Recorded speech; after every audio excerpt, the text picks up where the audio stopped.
اعوذ بالله من الشیطان الرجیم. بسم الله الرحمن الرحیم. الحمد لله رب العالمین و صلی الله علی سیدنا و نبینا محمد و آله الطاهرین و اصحابه الاتقیاء المجاهدین. در جلسه اول یک تعریف از تحقیق ارائه شد. گفتیم تحقیق عبارت است از مدیریت فرایند حل مسئله و اینکه از یک داده های آغاز میشه با تجزیه و تحلیل داده ها، نظاممندی فعالیت ها، در نهایت به حل مسئله و نوآوری منتهی میشه.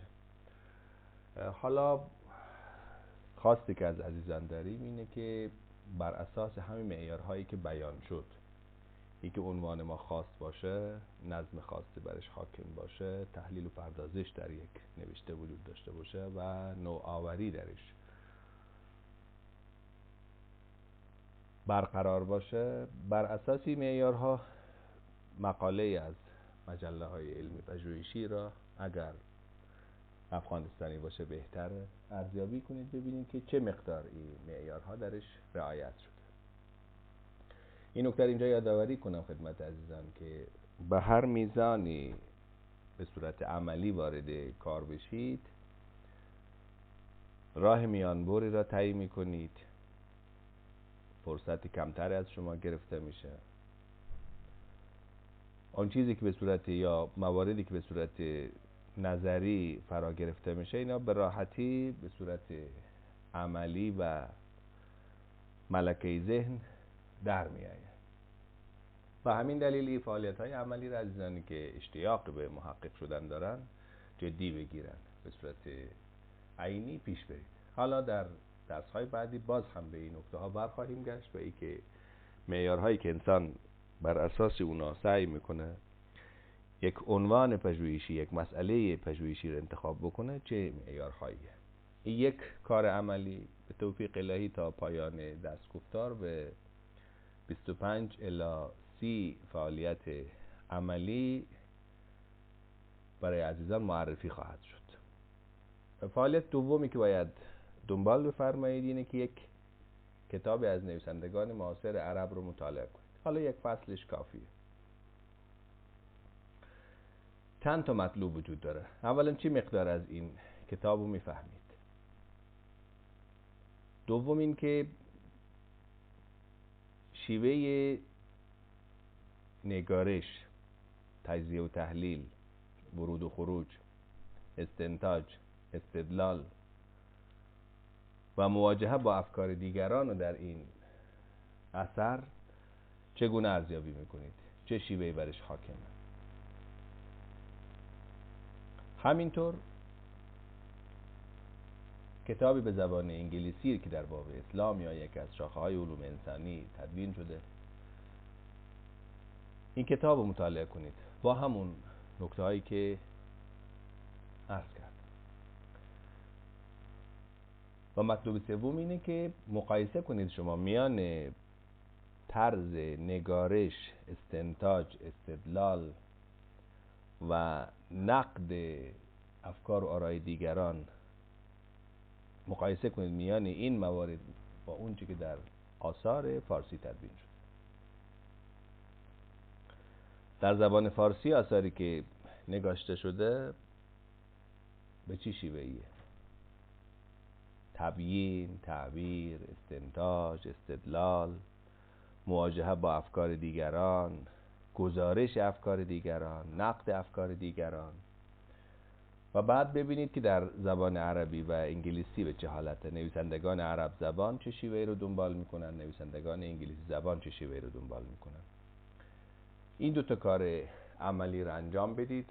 البته اگر فرصتی داشته باشید با دوستان هم رتبه خودتون، هم دوره خودتون، یا یک از عزیزانی که تحصیلات بیشتر از شما داره، این فهمتون رو اگر محک بزنید خیلی ارزشمنده. و هر یک از اینا رو به صورت یک پرونده‌ای در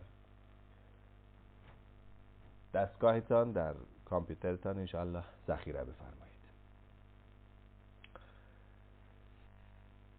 در مورد این که انسان چگونه وارد تحقیق بشه، یک نکته لطیفی وجود داره. فرانسیس بیکن تقسیم بندی داره برای نویسندگان، از جهت اینکه نوآوری دارن یا ندارن، از جهت اینکه چه مقدار ارتباطی با آثار گذشته دارن. اینو به خاطر داشته باشید که هیچ تحقیقی بدون مطالعه آثار گذشته و ادبیات علمی موجود در اون رشته و در اون شاخه علمی به ثمر نمیشینه.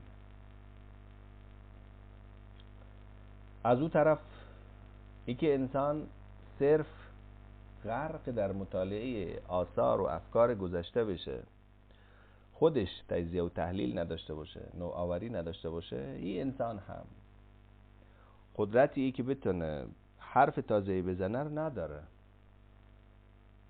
گرفتار میشه، گیج میمانه.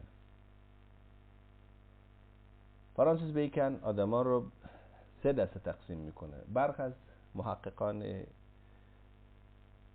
جدید، حالا بنده این اضافه کردن قسم 4 در آثار جناب آقای استاد احد فرامرز قراملیکی در آثار مختلفش و همینطور در استفاده های حضوری دیدم و مورد استفاده قرار میدم. بیکن میگه برخی آدم ها مثل مورچه میمانند، مطالب رو جمع آوری میکنن، اطلاعات رو جمع آوری میکنن، گاهی البته اطلاعاتشون اطلاعات خوب هم هست، دقیق هم هست، اما تحلیل، نوآوری و تولید دانش نداره.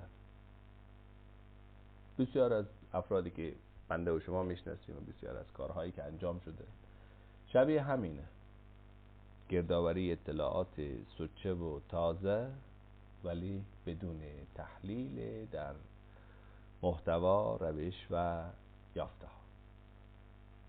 دسته دوم مثل عنکبوت یا کرم پیله میمانه. اینا نوآوری دارن، تولید دارن، اما تولیدشون استحکام لازم نداره. به تعبیر قرآن مجید این اوحن البیوت لبیت العنکبوت، پویایی نداره، پایایی نداره، استحکام نداره، ولی تولیده. در یک چند دقیقه اگر شما یک عنکبوت رو تحت نظر بگیرید میبینید که به راحتی بافته های بسیار خوش شکل و خوش ساخت و خوش بافتی را تولید میکنن، منتها چون از اون طرف از بیرون چیز رو دریافت نمیکنن استحکام اونچنانی نداره. دسته سوم که از افزوده های استاد بزرگوار ماست، جناب آقای قراملیکی، شاید هم کسان دیگر اضافه کرده باشن که بنده از ایشان بیشتر شنیدم و دیدم، مگس صفتانه، کسانی که با وقاحت، بی تعارف، بی سلام می نشینند روی سفره و سلام، آثار دیگران به نام خودشون منتشر میکنن یا آثار ضعیف خود به نام دیگران سعی میکنن منتشر کنن. کسانی گرفتار انتحالن، گرفتار سرقت ادبی هستند. تاریخ کم نداره از این رقم سرقت هایی که در حوزه های علوم اتفاق افتاد.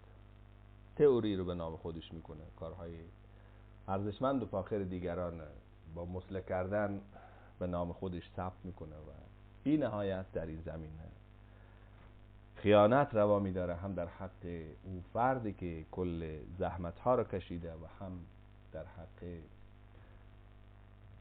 علم و تولید علم و جریان تولید دانش. اما دسته 4 فعالیتشون مثل زنبور عسل میمانه. زنبور عسل کارش چیه؟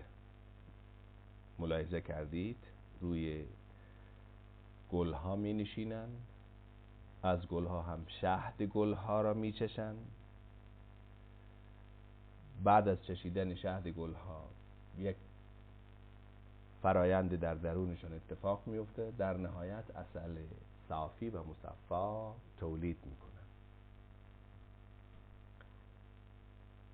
در اوصاف مؤمن هم در روایات اسلامی این نکته بیان شده که پیامبر اکرم فرموده المؤمن کالنحل یأکل طیبا و یضع طیبا،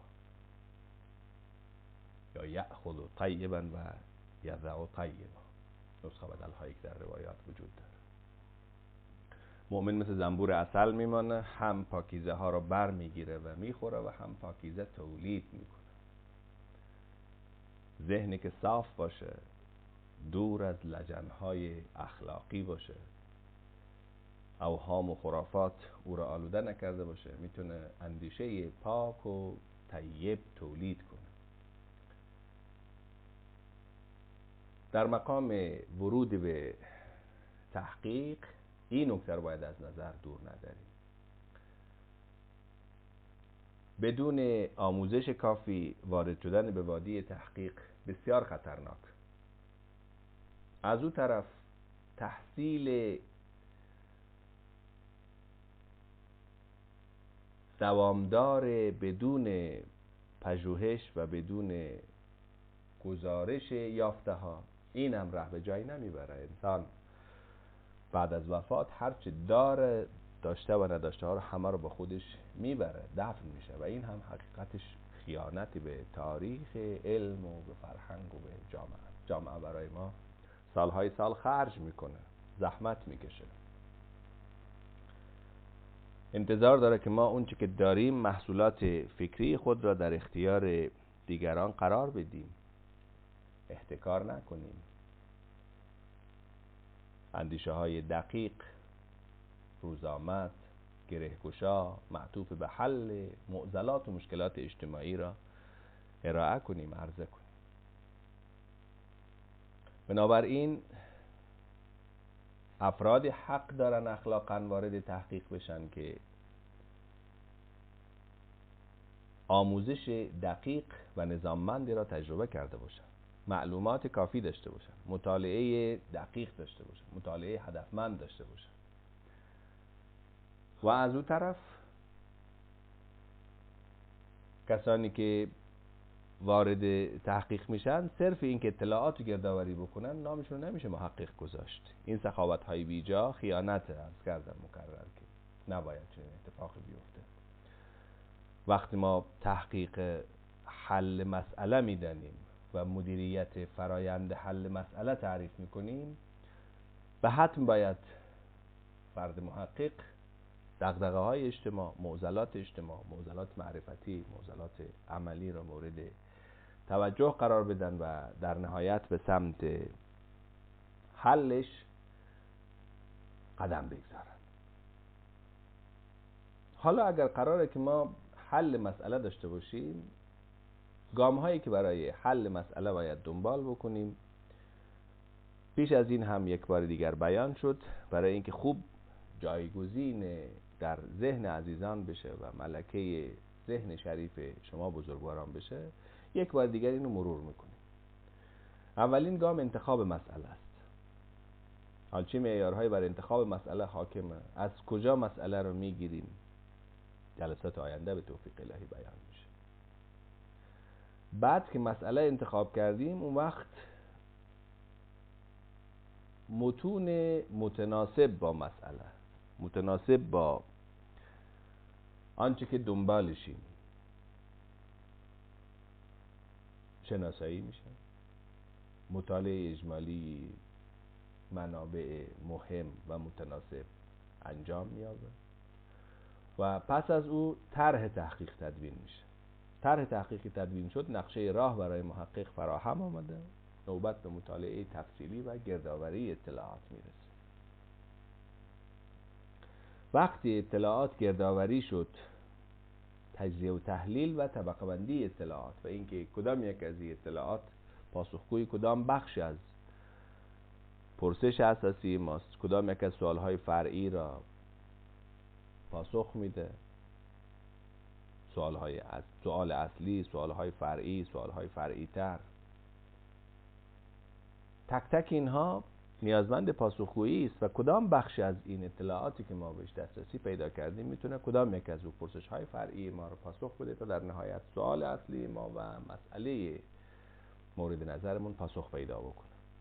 بعد از اون نوبت به تدوین گزارش میرسه که این گزارش هم قالب‌های مخصوص خودش داره، در قالب چکیده، در قالب مقاله، در قالب کتاب، تحقیقات پایانی دوره‌های لیسانس، فوق لیسانس، دکترا و آثار پژوهشی دیگری که میتونه ارائه بشه و عرضه بشه. و در نهایت بازسازی و ویرایش تحقیق مطمع نظره که اگر این کار انجام نشه بسیار از مشکلات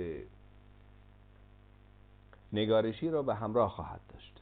افرادی که حوصله ندارن به محض اینکه نگارش تمام شد اون وقت میفرستن برای همایش ها یا برای مجلات یا برای نهادهای پژوهشی که پژوهش و تحقیق به اونا واگذار کرده، در حقیقت اعتبار خودشون رو لکه‌دار میسازن، حیثیت خودشون گرفتار چالش میشه، از بابت کسی اینا رو جدی نمیگیره. و همین دلیل هم نیاز به این داره که خودمون مکرر اثرمون رو بازبینی کنیم، بازنگری کنیم، بازسازی کنیم، بازنگاری کنیم و هم به دیگران بسپاریم، برون سپاری اتفاق بیفته برای ویرایش و برای پیرایش نوشته از حشو و زوائد و از تعبیرهای سست، هرچند ممکنه درست باشه ولی تعبیرهای سستی که گاهی اتفاق میفته در مقام گزینش واژگان، در مقام جمله بندی، خطاهای املایی، خطاهای انشایی در ابعاد مختلفش، اینا باید کنترل بشه و به حد اقل برسه. هرچند یکی یک اثری هیچ گونه عیب و نقصی نداشته باشه، کمتر در وادی علوم پا به عرصه وجود گذاشته،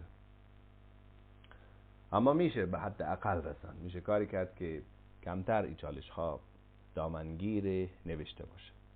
اینا گام های مختلف یک در این زمینه باید مورد توجه قرار بگیره. در جلسه آینده به توفیق الهی گام اولی که باید برداشته بشه بحث شناسایی مسئله یا مسائل، دست کم 7 سرچشمه برای این رودخانه عظیم شناخت و شناسایی مسائل وجود داره که به توفیق الهی محضر عزیزان ارائه خواهد شد. والحمد لله رب العالمین و السلام علیکم و رحمت الله.